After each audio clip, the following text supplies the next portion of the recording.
Hello, everyone. Cole Nelson here with another episode of the Manichaean Education channel. And tonight's episode was inspired by the fact that recently clips of mine um, from a response to the Flames podcast #2 were used by the AntiNatalism Podcast, which is hosted by Amanda Suknick. And there'll be a link to the episode in the video. It was an interview between her and my friend Oscar Manzano of the Ecclesia of Light, a Neo-Manichaean church, um, about the subject of antinatalism. And so in this video, I want to talk about, first and foremost, I want to talk about Manichaean teaching.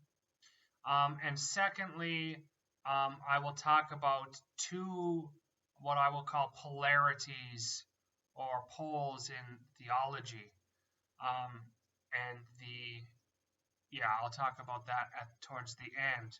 But while we begin, I want to talk about a story that relates to the topic about when I was a child. When I was a child, okay, I've never been a hunter or a fisher. Indeed, Manichaeism, for instance, Manichaeism condemns hunting, right? Because it condemns the idea of harming living beings because of the light within them that feels pain because of its connection to matter.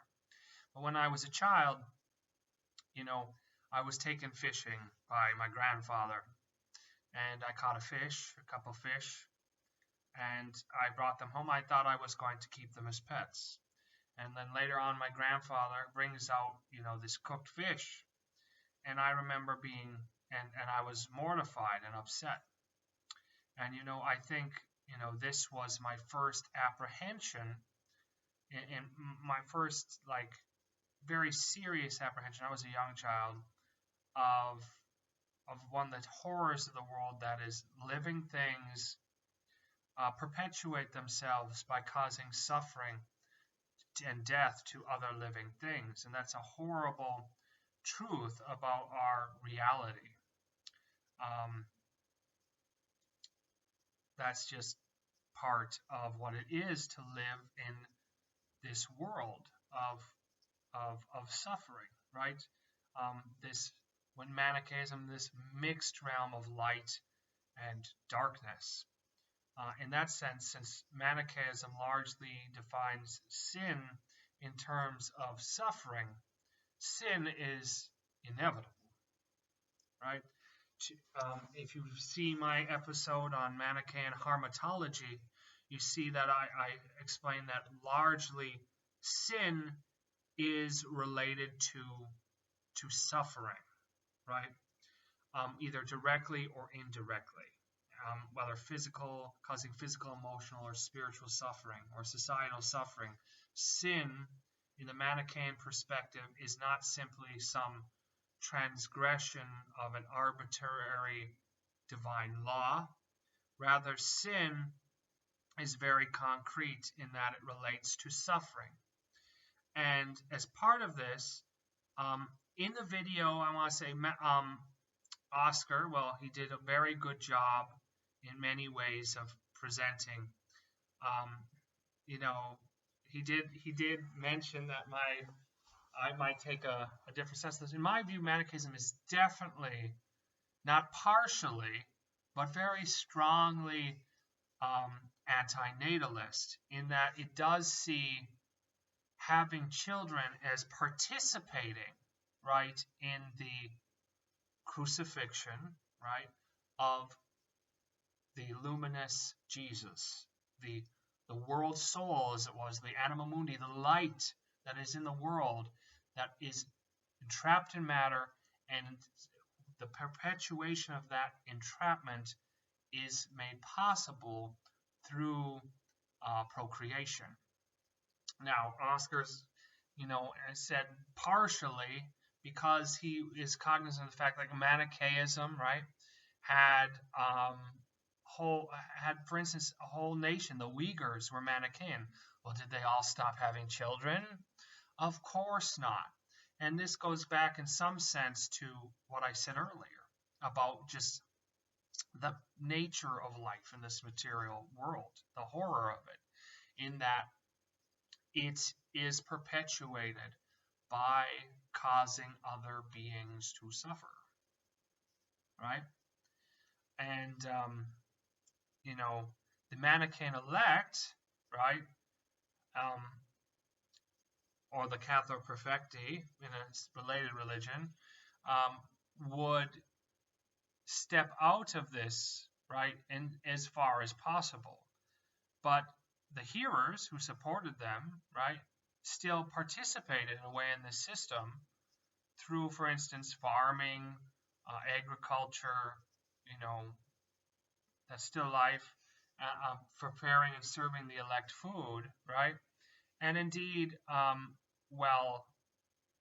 adoption, for instance, was definitely preferred in Manichaeism, and the practice of oblation, it's a very interesting practice that Manichaeans had, was the practice of oblation.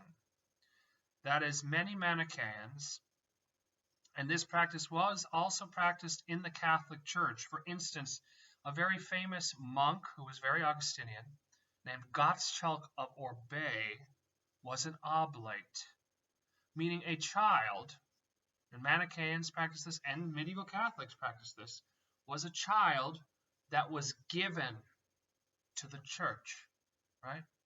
So you had Manichaeans who would give their children, right, a child, to the church, so that child would be raised as an elect. And the idea was that in some sense, right, atoned or made some sort of satisfaction for the suffering they themselves caused, because they donated someone who would be used as a vehicle for the redemption of light. Okay? So you had that practice of oblation. And, it's very foreign, and I think it's foreign to Oscar's mind, as well as to almost everyone, but these are two poles of Manichaeism I really wanted people to get. And that is one is, yes, sort of the anti-natalist, anti-cosmic element. When Bahram sentenced Mani to be executed, right?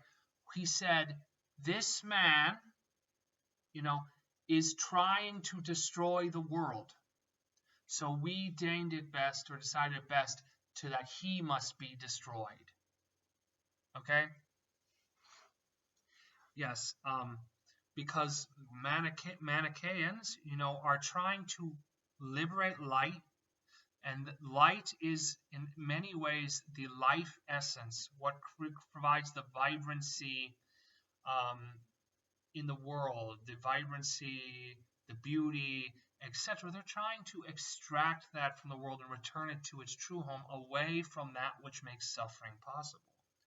So in many ways, Manichaeism is about ending life, in a way, on this planet. Now, not to say the dark is not alive, but it's not life in the meaningful sense. It's almost like an unlife, an animation, but without any of the joie de vivre, or whatever, the zest of life.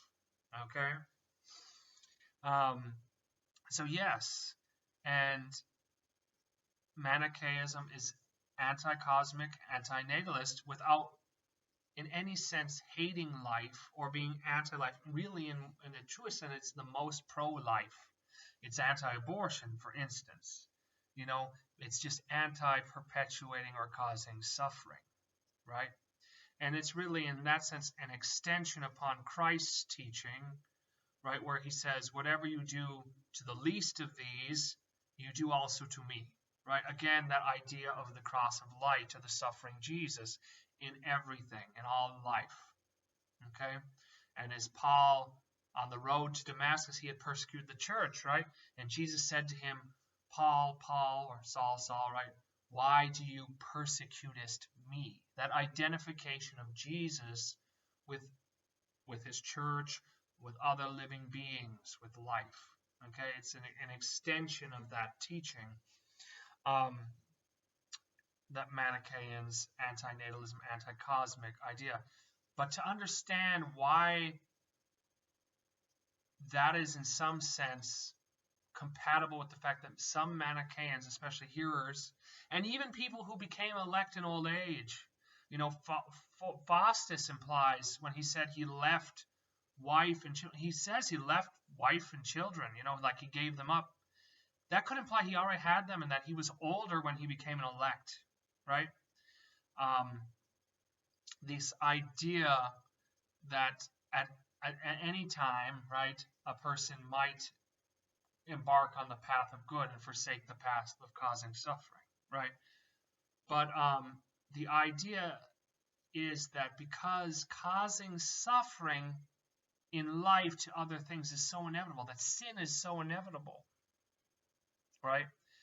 Manichaeism was very quick to forgive. That's why confession, unlike in the mainstream church, where it was in the early church, the mainstream was only practiced for serious sins and very rarely, maybe once or twice in a lifetime.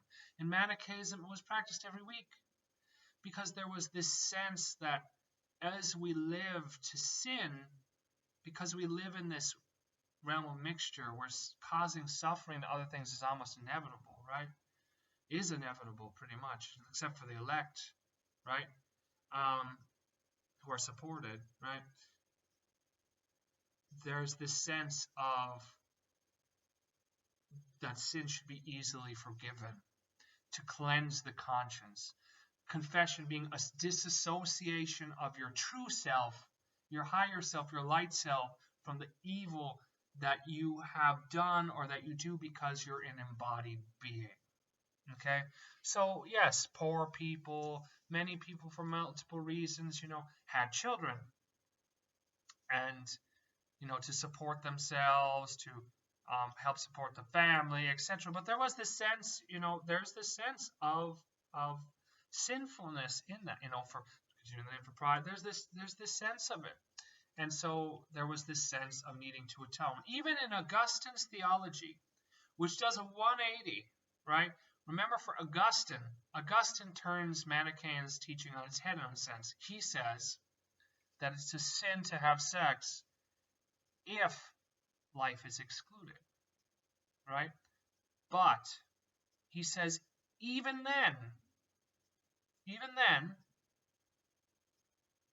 there is sin in the sexual act, because original sin, concupiscence, the sinful nature, is passed on through the sexual act. The wine, a comparison is made, right? Consider the child like wine, right? Always being affected by the tang of the vessel in which it is carried. So the lust of the parents, which is sinful, is conveyed to the progeny, to the children, such that they partake of sin. And so even then, because of the fall, and this is going to get to my end section about the two poles, right?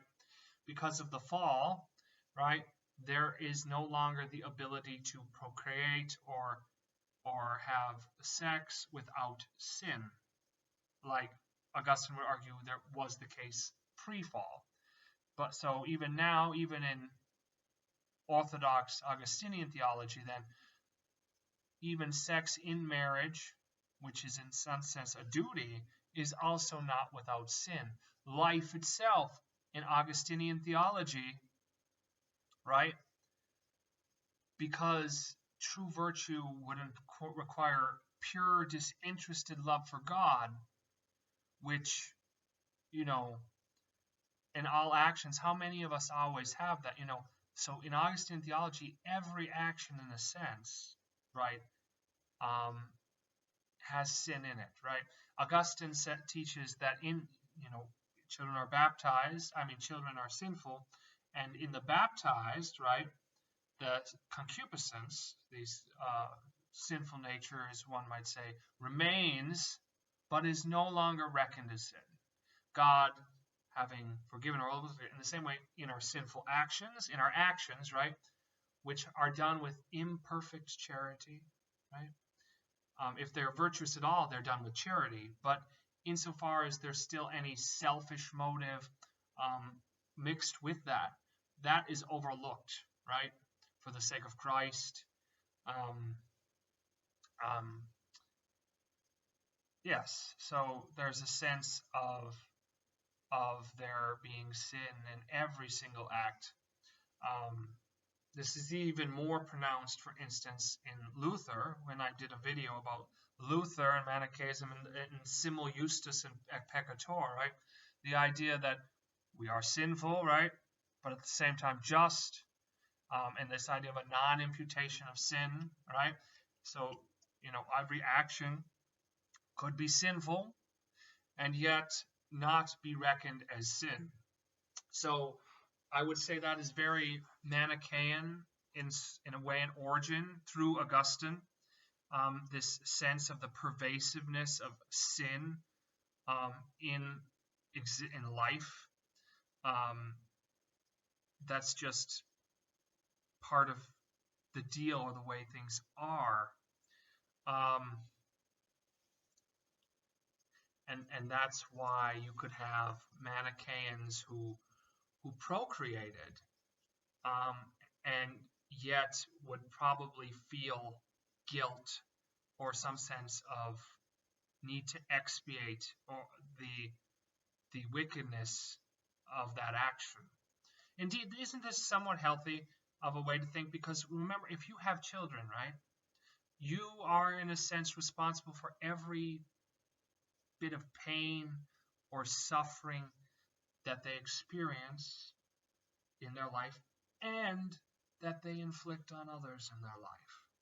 You are an indirect cause of all of that. Well, you're a direct cause and an indirect cause in some ways. You're an indirect cause of the suffering they inflict, and you're a direct cause in many ways of the suffering that they incur. And so one should be therefore treat having children in a very somber manner, right? And recognizing that it is not without sin. That doesn't necessarily mean that, children are a good thing and a thing to rejoice over. Manichaeans are very pro-life, right? Because there is light in them, and if you have children, then you have an obligation, right, to love and care for and try to ensure that they have as little suffering in their life as possible, and that they also can perhaps be used as instruments of good. But that does not necessarily mean that there is no sin. If we treated it like there was no sin, in a way that would be to abrogate our own responsibility towards the child, and to abrogate's not the word I'm looking for, to abdicate from taking responsibility for the child and for the suffering it's going to experience because of us. So we should all be very mindful of that when it comes to having children and to how we treat our children and how indebted we are to our children.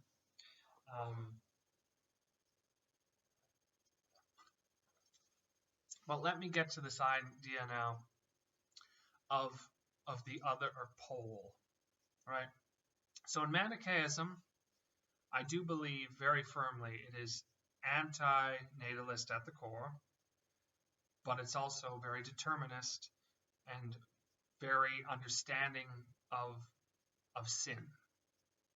And they're very quick to forgive, which is one of the beautiful things about Manichaeism. Very understanding, very quick to forgive, but without sacrificing the truth that such a thing is tinged with sin. Augustine's son, right, which was conceived and born during the time he was a Manichaean, was nicknamed, right? What was the name of his son? Well, what was the name of his son, right? His son's name was Adeodatus, which means gift from God, which may imply that Adeodatus himself was unexpected, or something Augustine was not trying to have.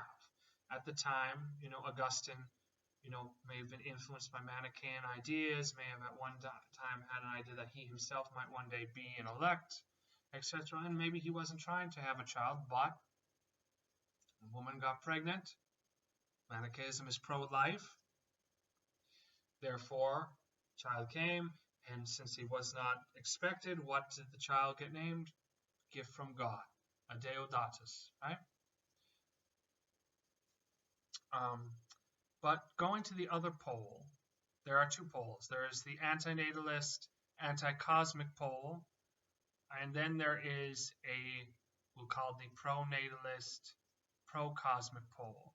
The Manichaean stream is very, we'll call it Gnostic, even though Manichaeism has Gnostic elements, but it's not purely a Gnostic religion, because, like I said, for instance, the demiurgic figure, the order or structure of the universe is attributed to a benign force, unlike in most Gnostic systems. But the opposite is a more, we'll call it, Judaic stream, and that's the idea that the created order exists for the purpose of God to convey and manifest himself. To share his being, as it were, and that therefore there is value in the creation. And what's wrong with the creation is simply that this suffering and death has entered into it, for instance, because of sin, and therefore that what we are waiting for is a cosmic redemption rather than liberation. And this is also a very powerful idea, and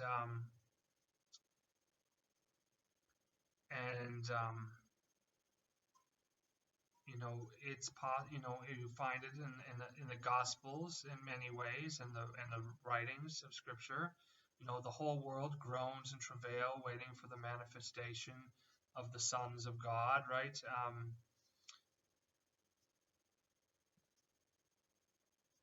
And it's hard for me sometimes to decide on which stream is best, but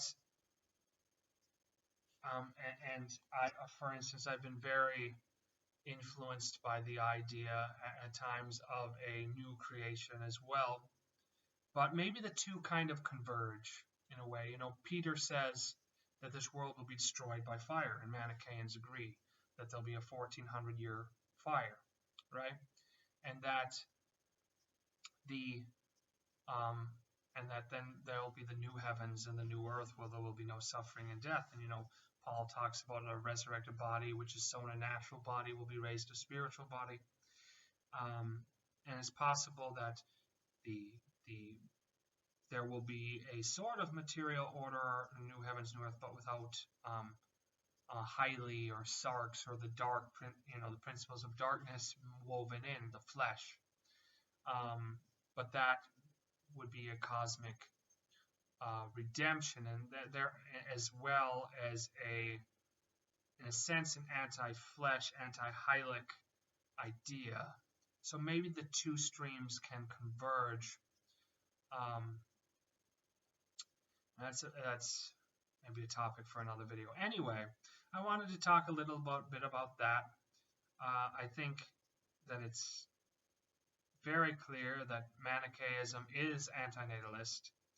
I think it's very clear that this does not conflict with the fact that some Manichaeans had children, because we have to understand that suffering, the perpetuation of suffering, especially for most people in this world, is practically inevitable. What's important is not to identify with that part of you that causes suffering, but only identify with the good in you, the light in you.